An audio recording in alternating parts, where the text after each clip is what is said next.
ಮಕ್ಕಳಿಗೂ ಸಾಲಿ ಕೊಟ್ಟಿಲ್ಲ. ಒಂದು ಶೈಕ್ಷಣಿಕ ಕ್ರಾಂತಿಯ ಹರಿಕಾರ ಅಂತ ಹೇಳ್ಬೋದು ಹನುಮಂತ ಸಿಂಗನವ್ರು. ಯಾಕಂತಂದ್ರ ಇವತ್ತು ನಮ್ಮ ತೆಗ್ಯಾಳ ಸಾಲಿಗೆ ಅಲ್ಲಿ ಫಿಲ್ಟರ್ ಕೊಟ್ಟಾರು, CCTV ಕ್ಯಾಮ್ರಾ ಕೊಟ್ಟಾರು, ಟಿವಿ ಕೊಟ್ಟಾರು, ಬ್ರಿಕ್ಸ್ ಹಾಕ್ಯಾರು, ಮುಂದರ ಜೊತೆಗೆ ಟೈಲ್ಸ್ ಹಾಕ್ಯಾರು, ಕಲರ್ ಮಾಡಿಸ್ಯಾರು. ಜಕಬಾಳ ಶಾಲೆಗೆ ಹೋದ್ರೆ ಅಲ್ಲಿ ಮಾಡಿಸ್ಯಾರು, ತೋಟದ ಲಕ್ಷ್ಮೀನಗರ ಶಾಲೆ ಹಾಕ್ಯಾರು, ನಮ್ಮ ಶಾಲೆಗೂ ಕೊಡುಗೆ ಕೊಟ್ಟಾರ. ಹಿಂಗ ಅವ್ರದ್ದೊಂದು ಏನಂತಂದ್ರ ನಿಮ್ಮ ಅಧಿಕಾರ ಶಾಶ್ವತ ಅಲ್ಲ, ನಿಮ್ಮ ಹುದ್ದೆ ಶಾಶ್ವತ ಅಲ್ಲ. ಆ ಅಭಿಮಾನ, ಒಂದು ಗದುಗೆ ಅಧಿಕಾರ, ಆ ಒಂದು ಸನ್ಮಾನ ಅನ್ನೋದು ನಿನ್ನ ಗದ್ದುಗೆ ಅಲ್ಲ, ನಿನ್ನ ಹುದ್ದೆಗೆ, ಅದು ನಿನ್ನ ಹುದ್ದೆಗೆ ಅಂತಕ್ಕಂಥದ್ದು. ಯಾಕಂದ್ರೆ ಅಧಿಕಾರ ಶಾಶ್ವತ ಅಲ್ಲ, ಹುದ್ದೆನೂ ಶಾಶ್ವತ ಅಲ್ಲ. ನೀವು ನಿಮ್ಮ ಅಧಿಕಾರದೊಳಗ ಏನ್ ಕೆಲಸ ಮಾಡ್ತೀರಿ ಗ್ರಾಮಕ್ಕ ಅನ್ನೋದು ಮಾತ್ರ ಮುಖ್ಯ.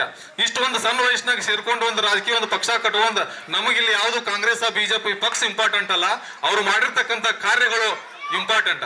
ಅವ್ರು ಇವತ್ತು ಏನಾದ್ರು ಒಂದು ನಮ್ಮ ಗ್ರಾಮ ಪಂಚಾಯತಿ ಮಟ್ಟದೊಳಗೆ ಒಂದು ಗುರುತು ಮಟ್ಟದಾಗ ನಮ್ಮೂರಲ್ಲಿ ಒಂದು ಸುಮಾರು ಅಭಿವೃದ್ಧಿ ಕೆಲಸ ಮಾಡ್ಕೊಂಡ ಇವತ್ತು ಸುಮಾರು ನಮ್ಮ ಊರಿನ ಒಂದು ₹1 ಕೋಟಿ ವೆಚ್ಚದಾಗ ತೆಗ್ಯಾಳದಿಂದ ಆ ಜಕಬಾಳ ಮಧ್ಯೆ ಒಂದು ರಸ್ತೆ ಒಂದು ಡಾಂಬರೀಕರಣ ಆಗಿರ್ಬೋದು, ಮಾಳಿಂಗರಾಯ ಗುಡಿ ಒಂದು ಅಡಿವೆಲ್ಲ ಸಮಾರಂಭ ಆಗಿರ್ಬೋದು.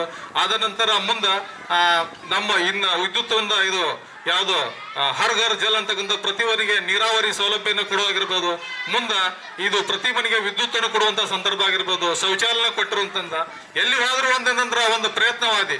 ಒಂದು ಸಣ್ಣ ವಯಸ್ಸಿನೊಳಗ ಇಷ್ಟು ಒಂದು ಕೆಲಸ ಮಾಡೋದು ಅಸಾಧ್ಯವಾದ ಮಾತು. ಇದಕ್ಕಿಂತ ಸುಮಾರು ವಯಸ್ಸಾಗಿರ್ತಕ್ಕಂಥ ಅಧ್ಯಕ್ಷರದಾರ ಏನಾಗೈತೆ ಅಂತಂದ್ರೆ ಇವತ್ತು ನಮ್ಮ ದೇಶದೊಳಗ ಭ್ರಷ್ಟಾಚಾರದಿಂದ ತುಂಬಿ ತುಳ್ಕೊಂತ ಸಂದರ್ಭದೊಳಗ ಇಂಥ ಒಂದು ಆದರ್ಶವಾಗಿ ಒಂದು ಗ್ರಾಮವನ್ನೊಂದು ಅಭಿವೃದ್ಧಿ ಪದದತ್ತ ಕೊಂಡೊಯ್ಯುವುದೇನಿದೆಯಲ್ಲ ಅದು ಒಂದು ದೊಡ್ಡ ಸಾಧನೆ.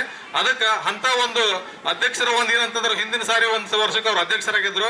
ಮುಂದೆ ನಮ್ಮ ಊರಾಗ ಏನಂದ್ರ ಒಂದು ಮೆಜಾರಿಟಿ ಮಾಡ್ಕೊಂಡ ಇರ್ಲಿ ಹನುಮಂತ ಸಿಂಗನವರ ಇನ್ನೊಂದು ವರ್ಷ ಅಧ್ಯಕ್ಷರಾಗಿ ಮುಂದುವರ್ಲಿ ಕೆಲಸ ಮಾಡಕತ್ತಾರ, ಅವ್ರನ್ನ ಚೇಂಜ್ ಮಾಡೋದು ಬೇಡ ಅಂತೇಳಿ ಎಲ್ಲಾ ನಾಗರಿಕರು ಒತ್ತಾಯ ಮಾಡಿದಾಗ ಮತ್ತೆ ಅವ್ರನ್ನ ಅಧ್ಯಕ್ಷ ಮಾಡಿದಾರ.